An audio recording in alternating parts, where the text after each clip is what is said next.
I stood on my porch in a bathrobe, coffee warming my hand against the morning chill when I realized my driveway had been invaded. A U-Haul truck blocked the gravel, speakers and folding chairs spilling out of it like the beginnings of a circus. A man I'd never seen before dropped 2 stacks of metal chairs and, without even glancing properly at me, asked if I was the caterer. Not the owner. Not even a neighbor. The caterer. Behind him, 3 more men hammered tent stakes into my lawn, one of them pausing long enough to wave breezily and shout, "Good morning," as though setting up a stranger's property for a wedding was neighborly courtesy. I blinked, half convinced I was caught in a fever dream, then turned my gaze toward the lake and felt my stomach hollow when I saw it. A full floral arch already built in front of the water, pink fabric draped awkwardly across beams, stationed right on the slope where I spent Sundays fishing alone. The audacity was so stunning it silenced me more effectively than fury. And then she arrived, pastel pink pantsuit glowing in the light, barking into a walkie-talkie like a deranged stage manager. Gwen Rathmore. HOA President, neighborhood tyrant, and apparently now the self-appointed wedding planner of my private property. She clapped her hands at the crew, then when her eyes fell on me, had the nerve to smile and act surprised, her voice wrapping around lies like ribbon as she launched into a monologue about community joy, about how her daughter was blessed to marry in my scenic setting, about how I wouldn't need to do a thing. She spoke as if I had volunteered, as if this was a gift I had enthusiastically offered instead of the theft playing out in front of me. I didn't speak. I let her words tangle against the calm silence I've perfected over years of outlasting chaos, until the smile on her face slipped for half a breath. Then I gave her a single nod, cold and deliberate, and told her I'd be back in a few days to get everything squared away. She brightened instantly, mistaking acquiescence for agreement, already turning away to bark at the decorators about table placements, dismissing me from my own front steps. I walked off quietly, but as I climbed into my car and descended the mountain road, I couldn't hold back the smirk curling beneath the calm. Because while Gwen thought she had secured everything with her lies, I had already begun drawing the blueprint of her downfall. This wasn't going to be a shouting match. I've spent a lifetime managing deadlines sharp enough to cut, and men brazen enough to steal the ground beneath you, and I didn't beat them by yelling. I beat them by letting them trip on the very illusions they built. And as the morning mist broke open over the ridge and gave way to daylight, I already knew how this story would end, not with me fighting for permission to protect my land, but with Gwen discovering far too late that she had built a wedding on the wrong man's silence. That same evening, I sat at my old pine table with the laptop humming in front of me, its glow faint against the cabin walls, and scrolled through the HOA message board like a man digging unwashed linen out of a sewer. That board had never been anything but misery, a digital battlefield of passive-aggressive rants about mismatched mailboxes and the shade of color one family dared to paint their shutters. But this time what I found was different. This time it was personal. I didn't have to dig far because Gwen Rathmore, in her need to be adored, had posted plainly for all to see. There was my lake, my dock, my swing hanging off the oak branch, all captured in the stolen photos she had lifted from social media, stolen without my knowledge, filtered and polished like some real estate ad. Her written caption was even worse. So honored that our dear neighbor Mason has graciously offered his beautiful property for my daughter's wedding. A true token of community spirit. I read it once, then again, then a third time to be absolutely sure that my eyes weren't inventing this. The comments spiraled down in blocks of clapping hands, heart emojis, applause from neighbors who didn't bother to ask the simplest of questions. Had Mason actually agreed to this?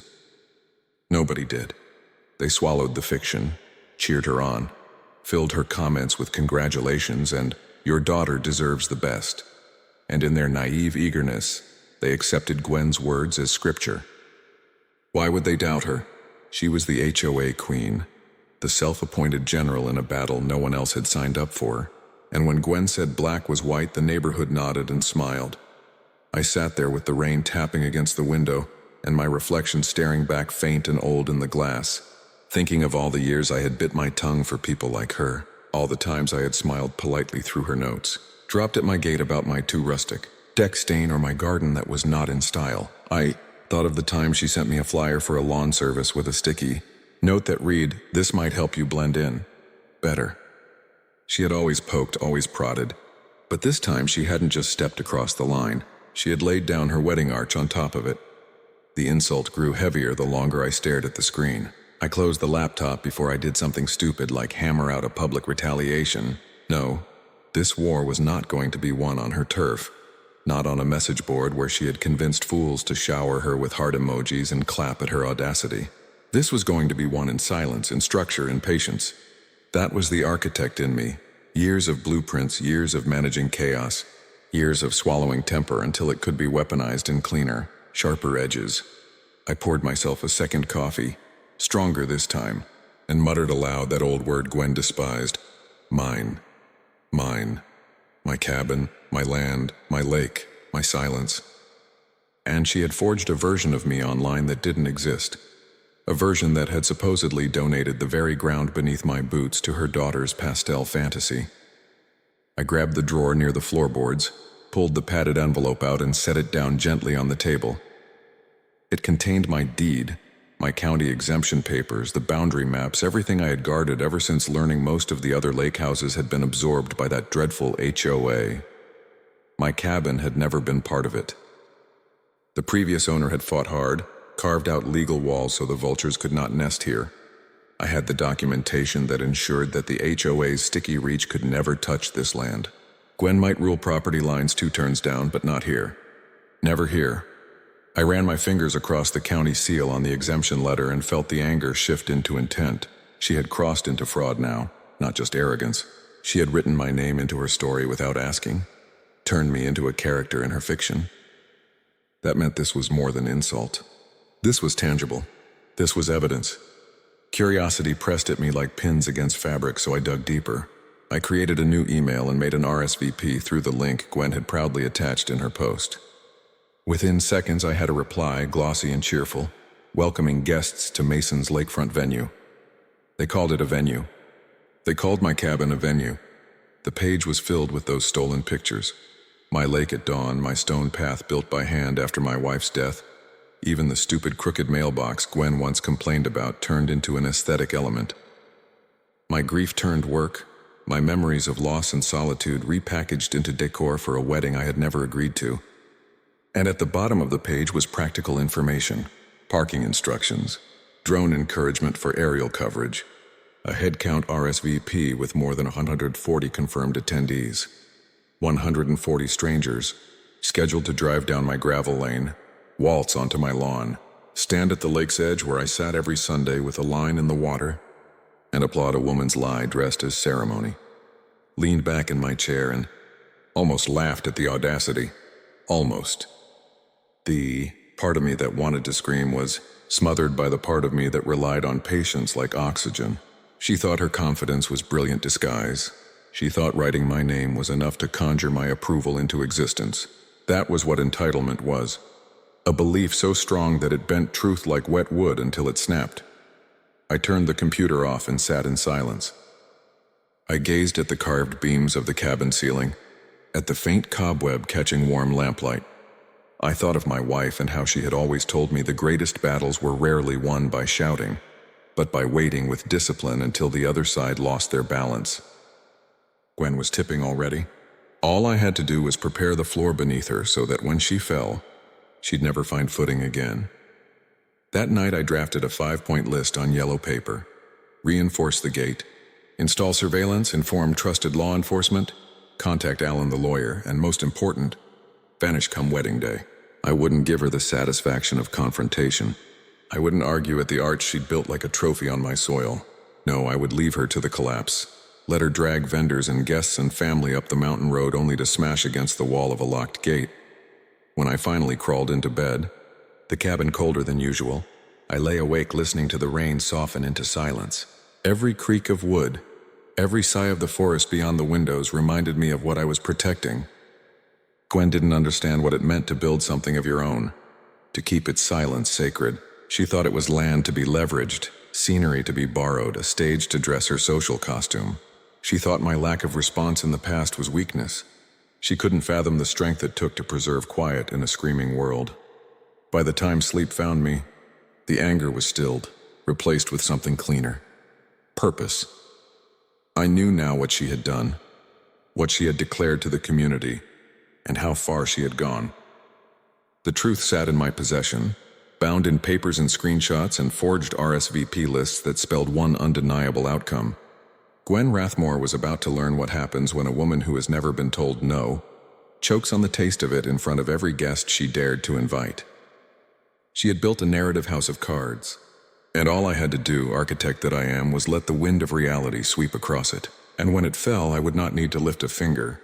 I would be miles away, coffee in hand, listening to silence ripple across the lake she thought she owned for a day. I woke the next morning with resolve in my chest like stone.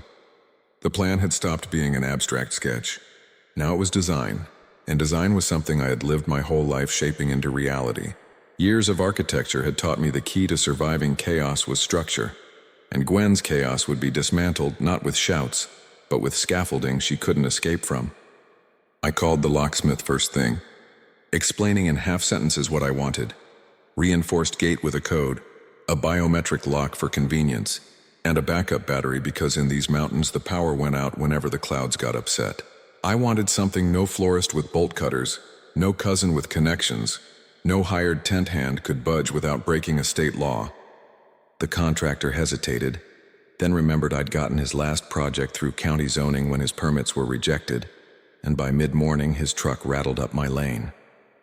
I stood in slippers sipping coffee while steel rails were cemented into the ground, the sound of a sliding mechanism testing open and closed lines echoing through woods that had never heard such deliberate closure before.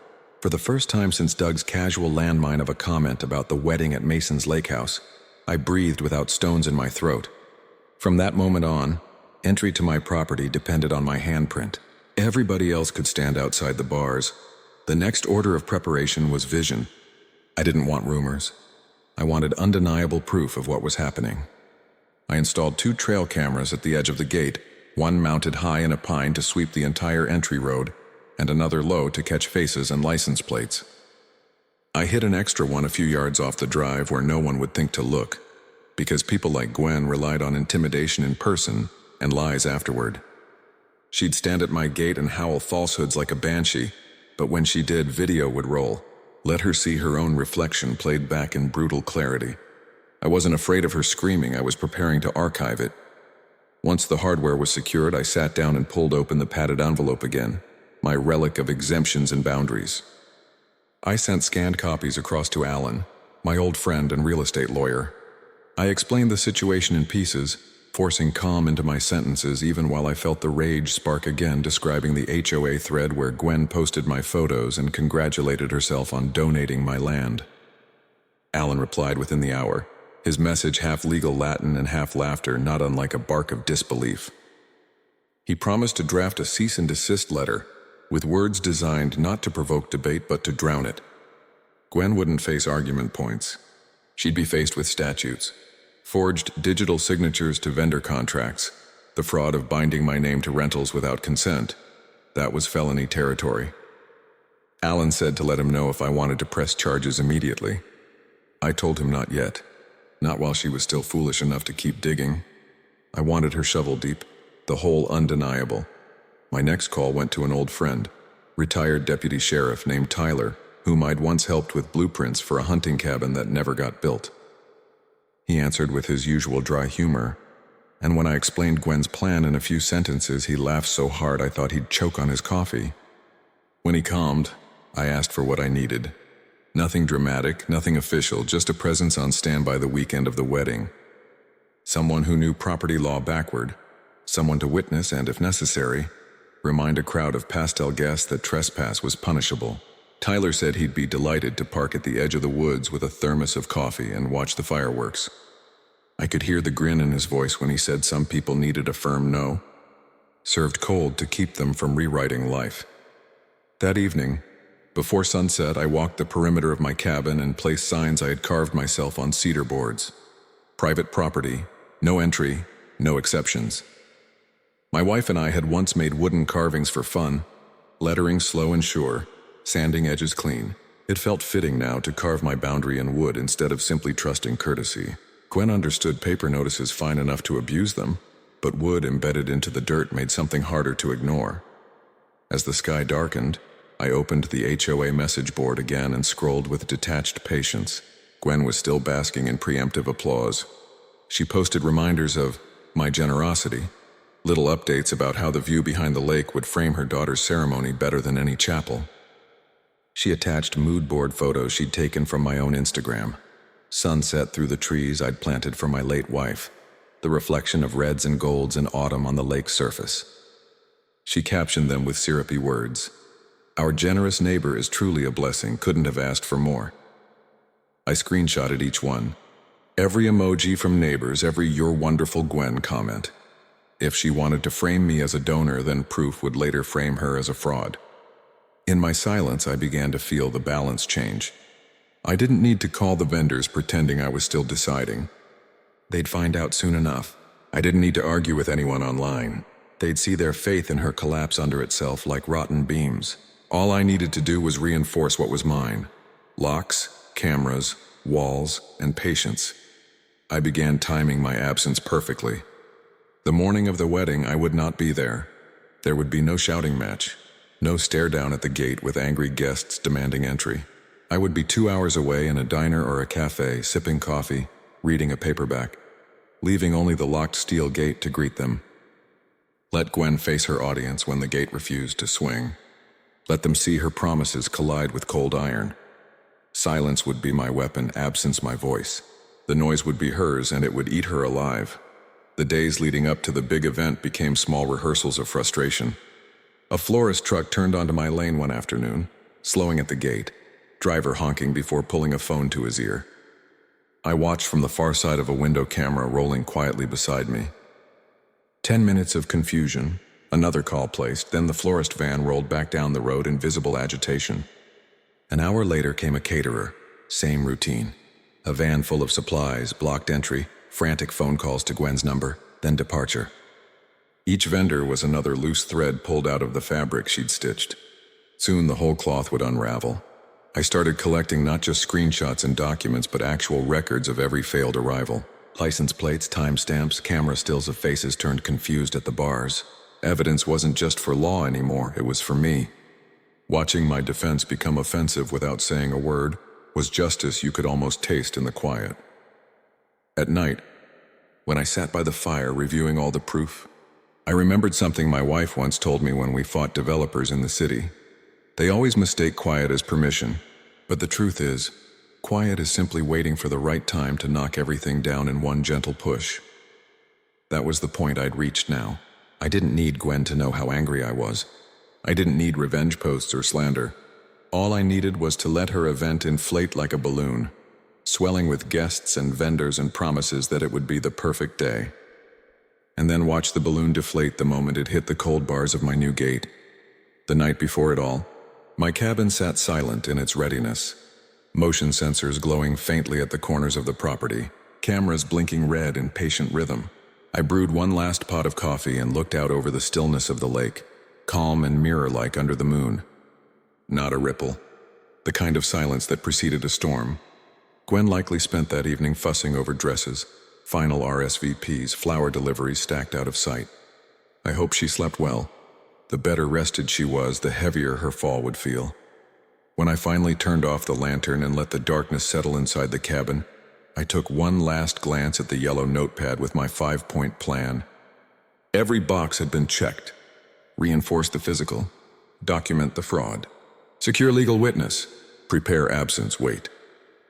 It struck me then with the certainty of an architect letting the last beam fall into place. Gwen hadn't stolen my land, not even for a weekend, not even for pretend. If anything, she had handed me her downfall, drawn the blueprint of her collapse, all while thinking she had me subdued. All I had to do in return was nothing. Absolutely nothing. And in the world of a woman who thrived on noise, demands, and attention, nothing would be the cruelest, most perfect answer of all. The morning of the wedding rose slow and pale over the ridge, the air heavy with that uneasy kind of quiet that feels staged, like the world itself was holding its breath. I loaded my overnight bag into the truck, locked the cabin doors, double-checked the gate's biometric pad, and stood for a long second staring at the steel bars gleaming with frost. It was an odd kind of satisfaction, watching the rising sun catch on the lock I had installed only days earlier, knowing that for the first time in years my property was a fortress. All that was left was to disappear. I climbed into the truck and drove down the gravel until the cabin was swallowed by trees, leaving only silence and metal behind me. 2 towns over, I ordered a black coffee in a diner where nobody knew my face, sat by the fogged window, pulled out a paperback I wasn't planning to read, and waited. Not waited in anticipation so much as waited like you watch a slow storm that you know will eventually break the sky without you needing to raise a hand. Around 10:30, messages began trickling to my phone. Unknown numbers, RSVPs, vendors. Hi Mason, we're trying to confirm access. Hi Mason, are you available to unlock the gate? I ignored them all. I refreshed my inbox and sipped coffee. Each ping of a new alert, another ripple in the water where Gwen's illusion was beginning to sink. By 11, the texts turned frantic. No one is answering at the gate. Guests are arriving and cannot get in. Bride is anxious. I set the phone down on the counter and let the diner radio hum through 5 different country ballads without interruption. When I looked again, another batch had poured in. This one less patient. This is unacceptable. Why did you not mention we couldn't enter? We've spent money and time on this event. Then, like thunder after lightning, came the first voicemail. I played it back with quiet satisfaction while my coffee went cold.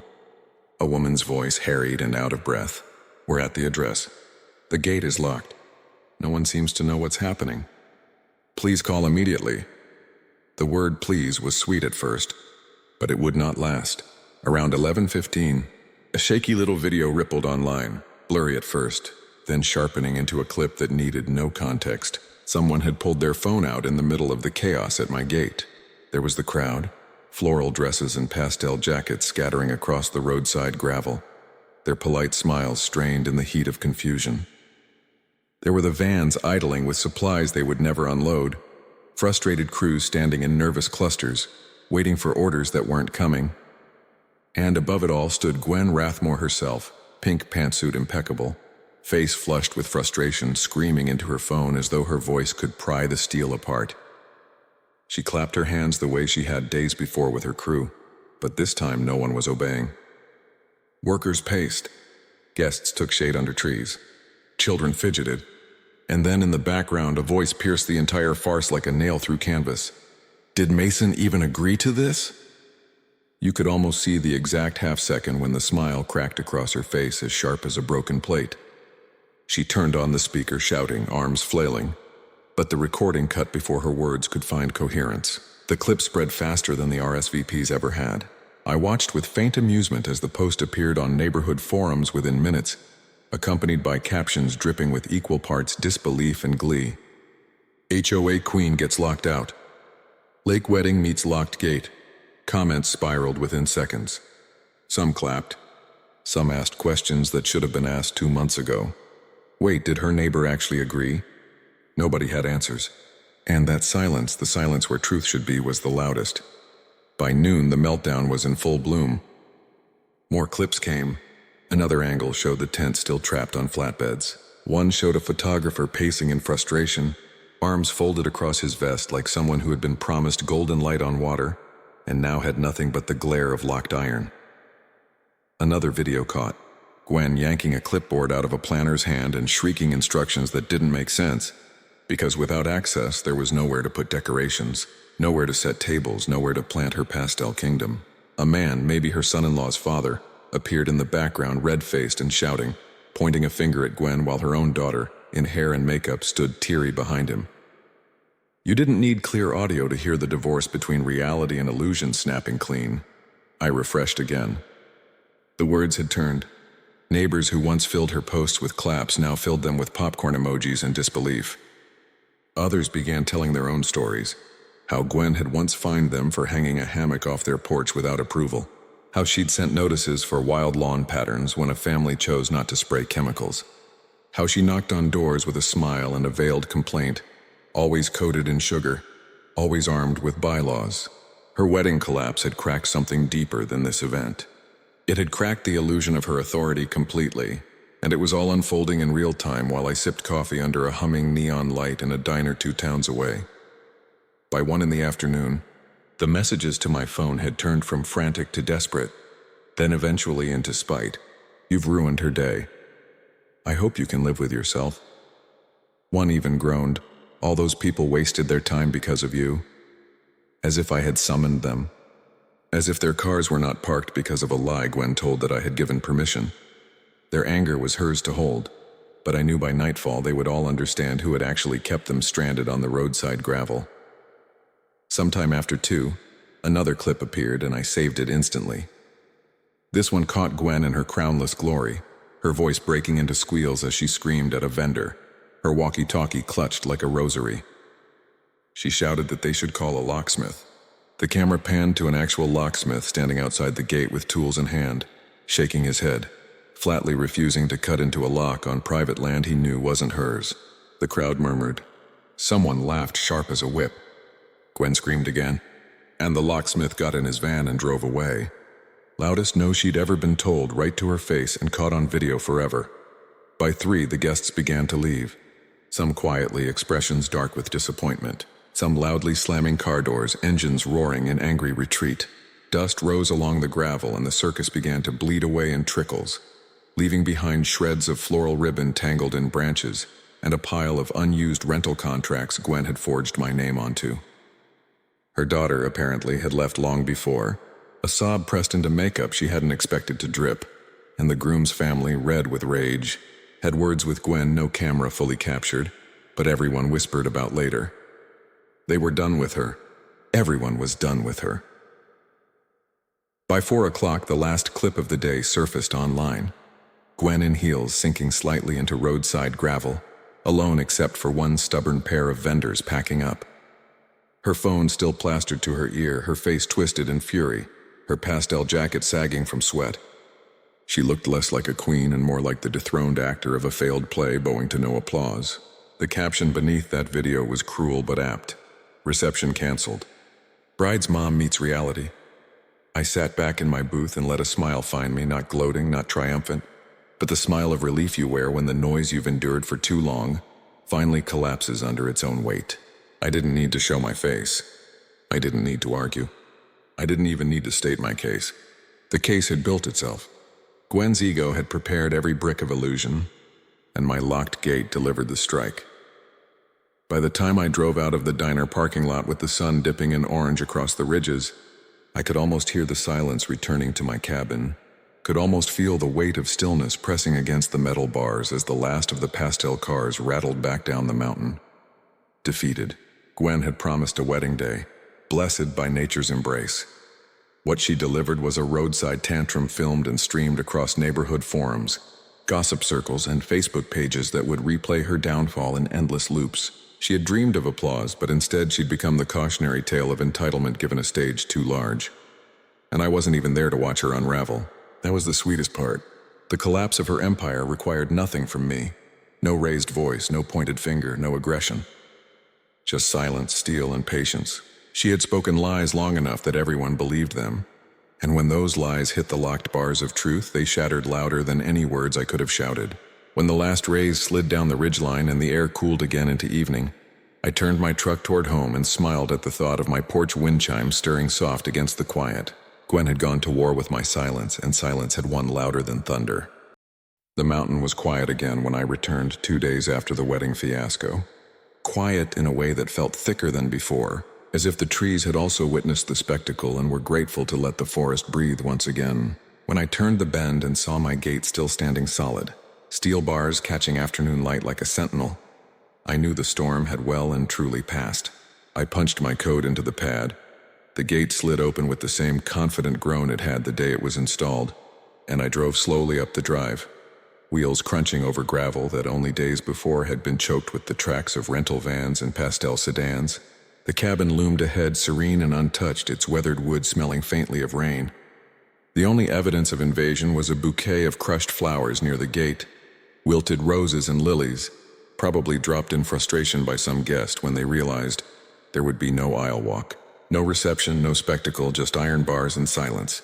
I stooped down, picked them up with care, shook off the dust, and set them gently on the porch railing, not as a trophy, but as a reminder that boundaries are not suggestions, they are shields. Inside, everything was as I had left it.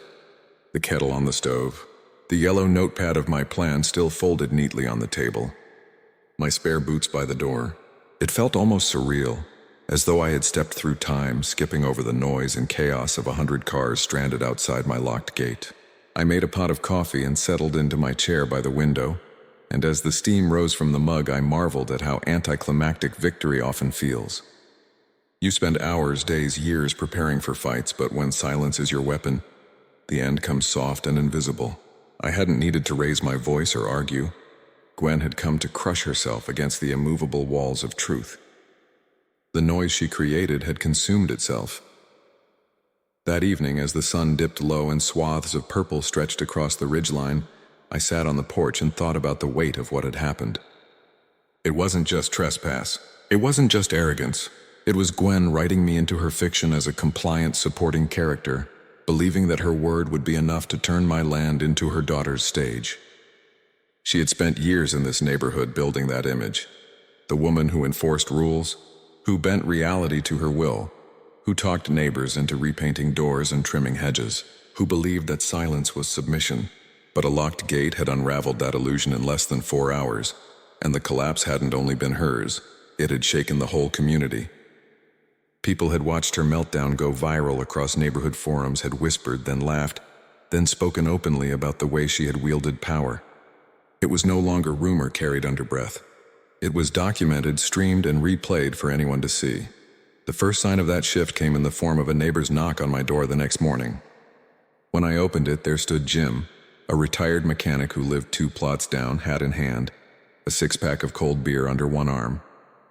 He chuckled awkwardly and said, "I didn't realize it was that bad until it blew up."